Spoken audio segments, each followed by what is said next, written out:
She-Hulk. Oh boy. You know, I feel like this show is very reminiscent of The Last Jedi in a lot of ways, in that it is very polarizing. There is either a very large, very passionate amount of hate attacking the show, or there's a very large, very passionate amount of praise defending the show. But there is almost no in between. And I'm here to tell you that I'm one of the in between.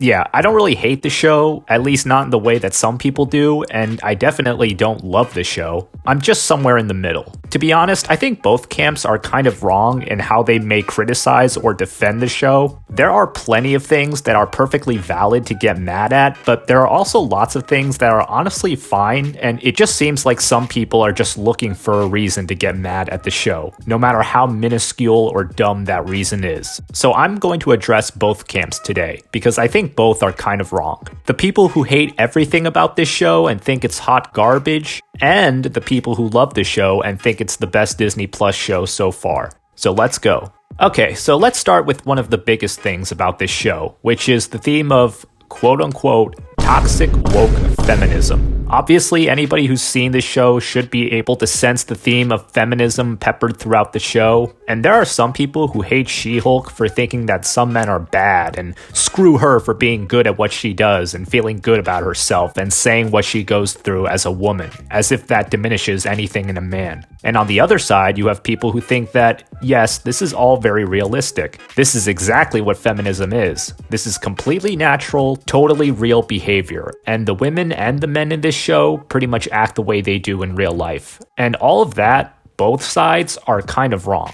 Now, personally, for me, I'm kind of split somewhere in the middle. There are some things that She-Hulk says or does that are honestly not that offensive. Like in the first episode, her just talking about what she faces in everyday life as a woman and being better than Bruce at Hulk stuff, that doesn't degrade men or ruin Bruce as a superhero / Hulk. Jen even saying that she thinks she's better isn't necessarily shitting on Bruce. It's her being confident in herself and happy at her own power. Now, there was a clip floating around social media where Jen was explaining what she goes through as a woman to Bruce and how she can control her anger way better than he can, simply because she was a woman, and people were pissed at this. Now, I watched the clip back just to make sure I wasn't crazy, and I had the same reaction in that I wasn't really offended. Watching this clip back, I was kind of just indifferent. I felt fine. Some people may say that it feels very heavy-handed, like they're trying to lecture their audience on what some women go through, and I agree with them on that, in that it doesn't really feel all that natural, and it's dialogue that feels very forced and crammed in.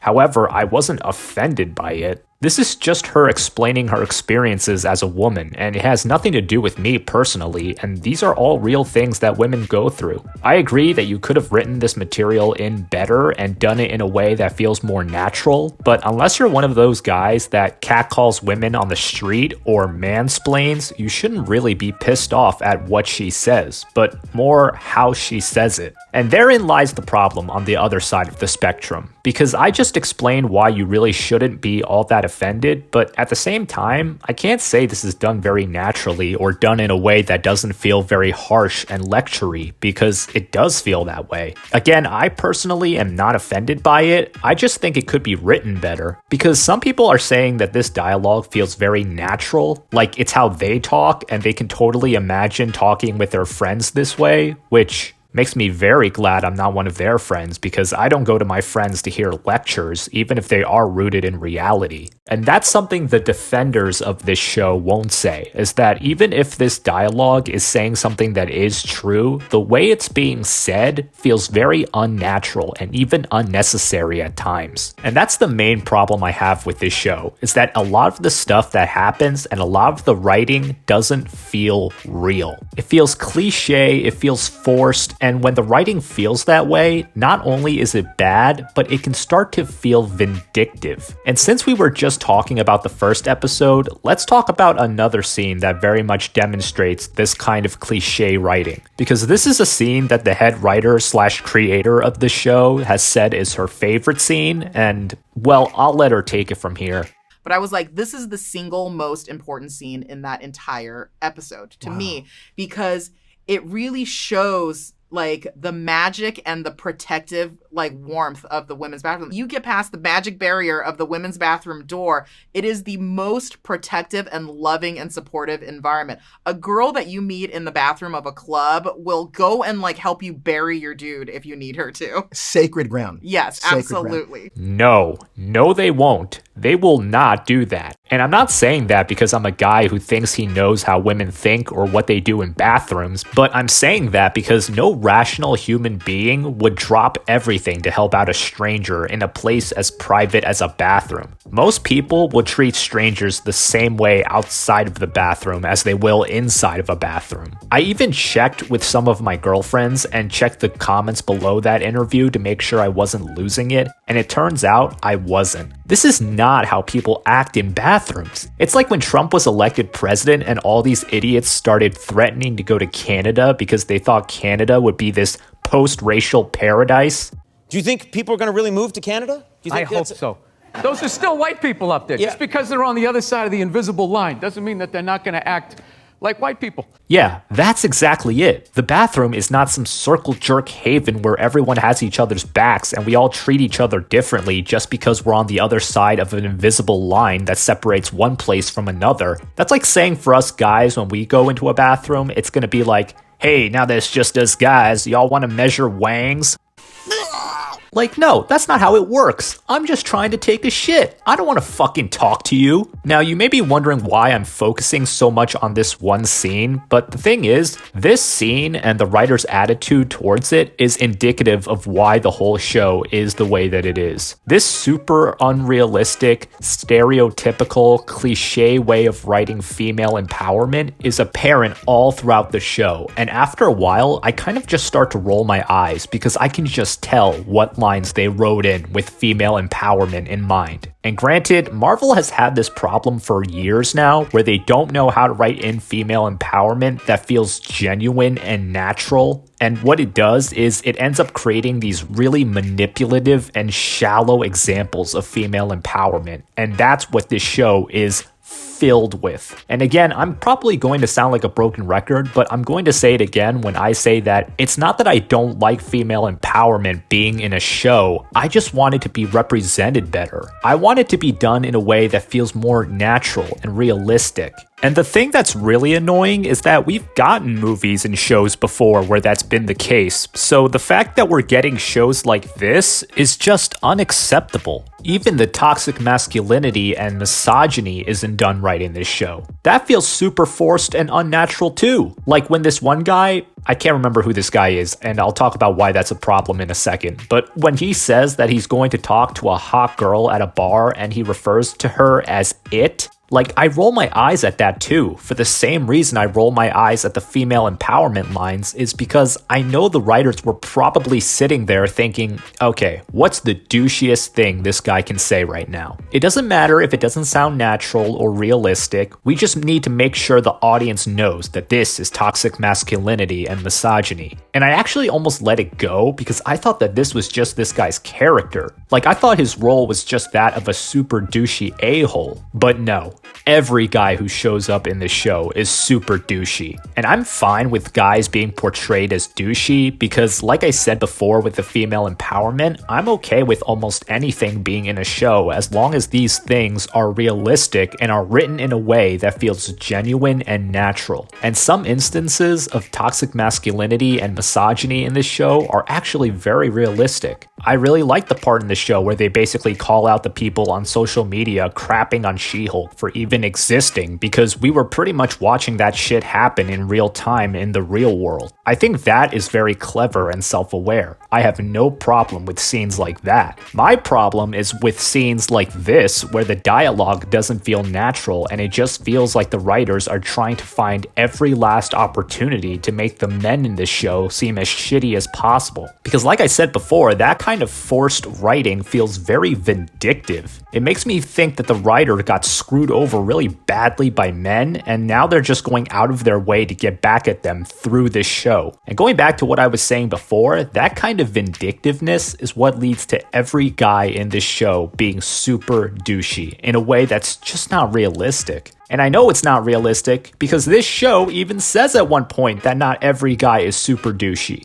See, that guy is exactly why I don't date. Oh my God, you don't have to date that guy. Jesus. There are plenty of non-gross people out there for you to date. Oh, really, Nikki? You don't say. You know, I sure wish you would show me some of those plenty of non-gross guys so I know they exist in this show, because every new guy in this show is a complete asshole. If there is a guy in this show that hasn't already been established in the MCU, like Wong or Bruce Banner, they are going to be a complete asshole. And the moment I really noticed it was in episode 4, when we had 3 scenes back to back to back of 3 new guys all being assholes. Now, you might be wondering why this is a problem. Well, aside from what I already mentioned about it being unrealistic, this also makes it so that I can't tell any of the men in this show apart from one another. Like, when you make it so that every guy in this show is the same level of douchey, they kind of all start to blend into one another. Like, when they introduce this guy. I forgot his name, but he turns out to be the main villain, but when they introduced this guy, I honestly didn't know who he was. They said he had a She-Hulk fetish, but I had already seen like 7 guys who had a She-Hulk fetish. Who the hell is this guy? Which one was he in this gauntlet of dickheads?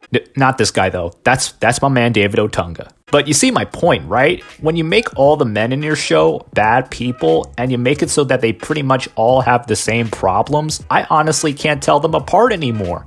I was hurting for a year.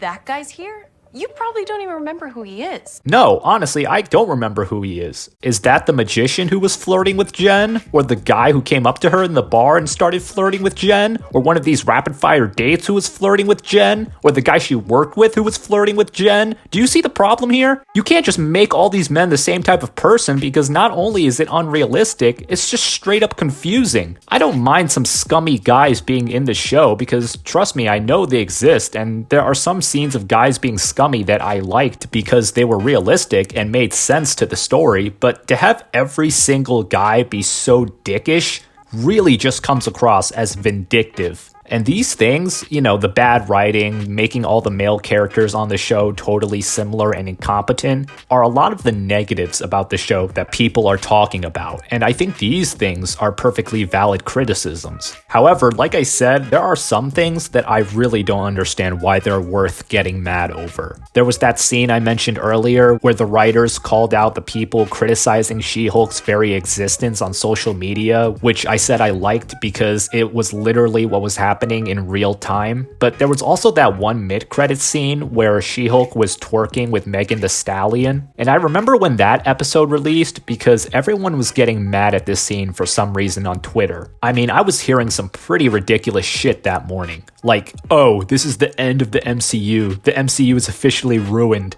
Like, bro, fucking chill. It's just a scene of 2 women dancing. I don't see what is so fundamentally destructive about this scene. It's totally harmless. It's just a dumb, fun little scene, like only 20 seconds long, of She-Hulk twerking with Megan. Like, does this have serious ramifications for the future of the MCU? Does She-Hulk's twerking murder all our favorite heroes and ruin this universe's continuity? Like, it does absolutely nothing. This is pointless to get mad over. I really don't understand why everyone was so up in arms over this. And this is a good example of the criticism that I see this show get that I feel isn't valid. And it's really just people finding excuses to get mad at this show. But going back to the valid criticisms, because I'm not done yet, we still have the overall plot of the show, which, to be honest, I really don't know what it is. I'm serious, I don't know what it is. This show is all over the place. I feel like they're just making shit up as they go along. Like, one episode, it's Jen representing Emil Blonsky, and then the next, it's her representing Wong against this random magician who we don't even know. Then Jen is sued by Titania over the name She-Hulk, and in the middle of all of this, Jen is trying out online dating, and the past like 2 episodes are completely forgotten.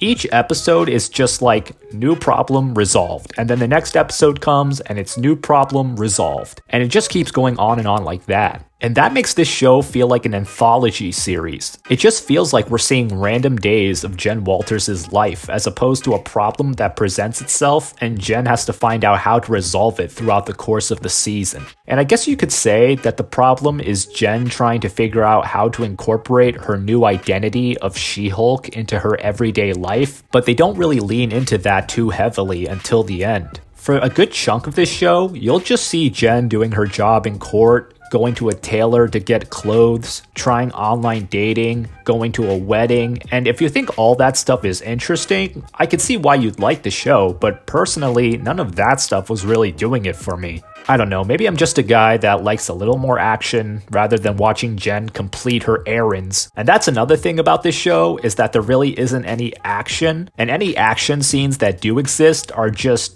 they're just really bad. That could just be because of some of the effects, which I don't think I even need to mention are bad. Like, that's the low-hanging fruit, is making fun of the CGI, but yeah, it's really bad, and so are the action scenes. There's not like one cool action scene. The jokes were really bad too. I actually don't even know if there were jokes, like I can't even remember smiling for a lot of the show. There was that one joke about Bruce being a completely different person back when he fought Abomination, because he actually was. I thought that was a cute little nod. But here's the thing, all this stuff that I mentioned, the bad writing, the disjointed plot, the shitty CGI, the subpar action, the non-existent jokes, all this stuff exists for like 65% of the show from episode 1 to like episode 6. But once we hit episode 7, the retreat episode, things start changing, but just a little bit. For one thing, the men in this episode aren't all complete buffoons. Like, they actually start to feel like real people instead of caricatures. Honestly, up until this point, every time I saw a guy in this show, I was like, okay, can't wait to see how this guy is going to be a dick to Jen. And every single time, without fail, I was right. But this episode actually makes the guys somewhat likable, and it was super jarring because up until this point, I hadn't seen a single good guy in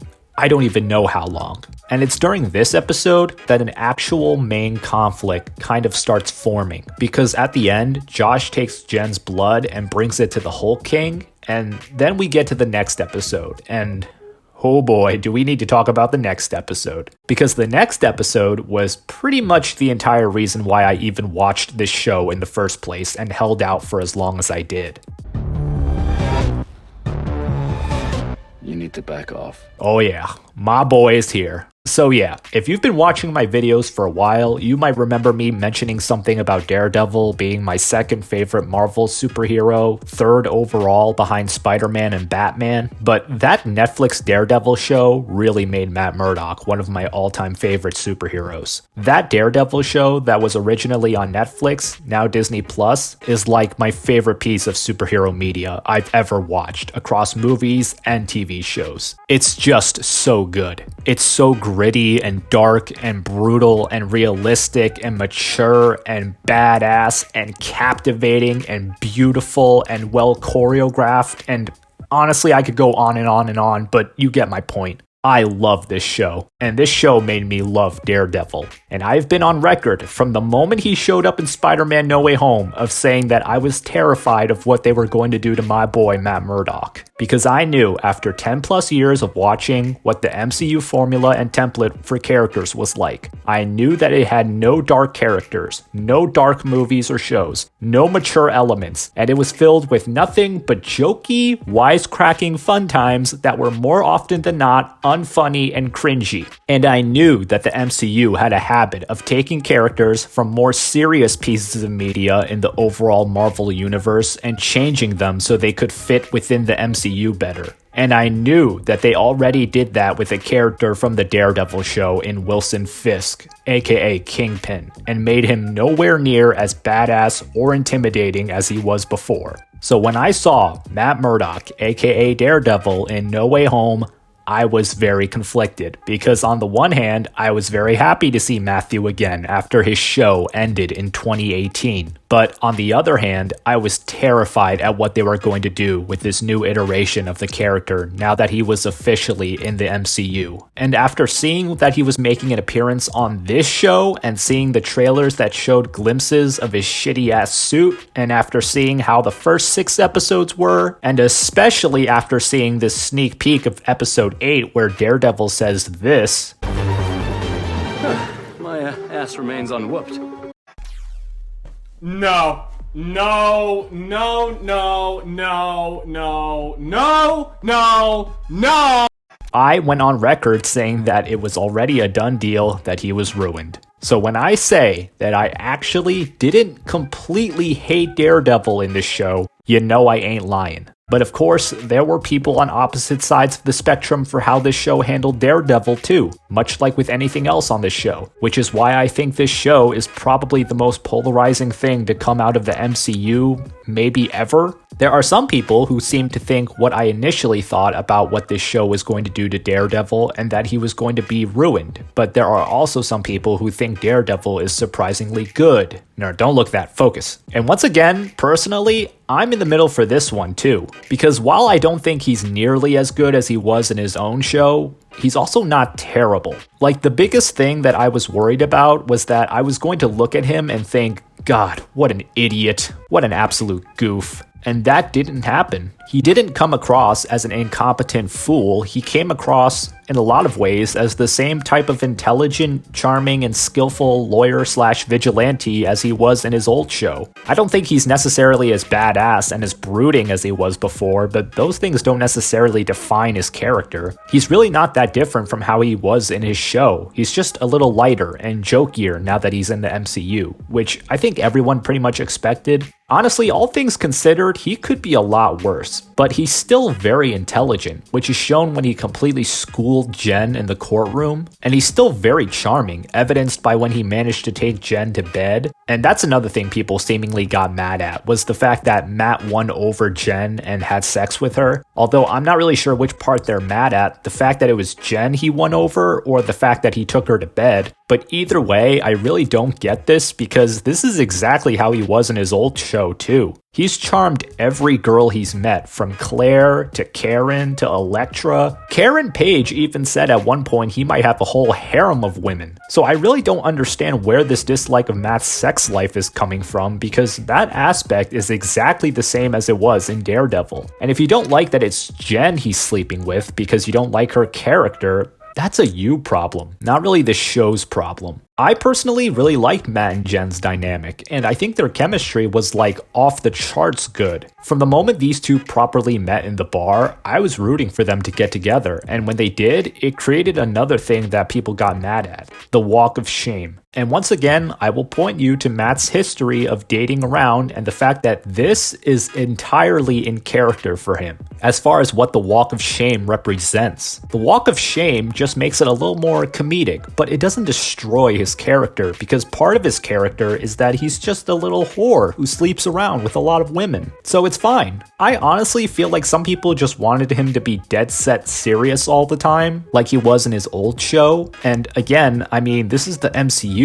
Were you really expecting that to happen? I also really hate Daredevil's suit in this show, by the way. I just hate this color scheme, and they even make fun of it in the show itself. Like, out of all the suits throughout history you could have chosen from, you chose the grossest looking suit. I guess I shouldn't be too surprised though, because it is the most colorful and brightest suit, so naturally it would be in the MCU because, again, nothing dark. But anyways, Matt goes home, Jen goes to the gala, and the plot that was set up from the last episode starts carrying over into the next, with Jen getting revenge porned at the gala and then arrested for going on a rampage. And finally, we get to the last episode, and this is where it gets wild. Because up until Jen finds the people who revenge porned her and all hell breaks loose, I was thinking how underwhelming a finale this was. And once people like Titania, Abomination, and Bruce Banner started showing up and got involved in the final battle, I was thinking, man, this is such a messy finale. Like, it makes no sense for them to be here. What are they doing here? But then, one of the coolest and most creative things in the MCU happens. Jen breaks the fourth wall. And not like before, when it's really uninteresting when she does it and sometimes can be a bit annoying. No, I mean she straight up vaporizes the fourth wall. She takes us back to Disney Plus's Marvel page, goes into an assembled episode to gain access to the behind-the-scenes makings of these shows,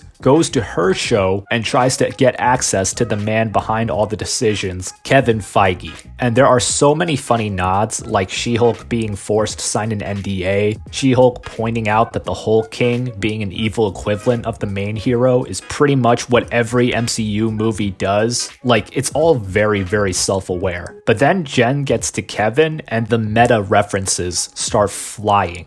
Kevin is designed in a way where it looks like he's wearing a cap the same way the real Kevin Feige does. There's a joke about the CGI being too expensive for She-Hulk and that the special effects team has already moved on to work on Black Panther 2, and you can hear Wakandan music in the background. There's a joke about Marvel movies all being the same, probably targeting shithead YouTubers like me who have complained about that in every video they've made about the MCU. There's a joke about the X-Men eventually showing up in a future phase of the MCU, and like, that's actually funny. This is funny because these are real things that people have said or are talking about, and the show is incorporating it in the most faithful way possible, because apparently the She-Hulk comics do this breaking of the fourth wall thing too. And then She-Hulk goes back into her show. She just drops back into her show and everything is just automatically fixed because she fixed everything with Kevin Feige. And that's really funny. Then comes a really funny joke when Jen asked Kevin for Daredevil back in this episode, and Daredevil just drops out of the sky.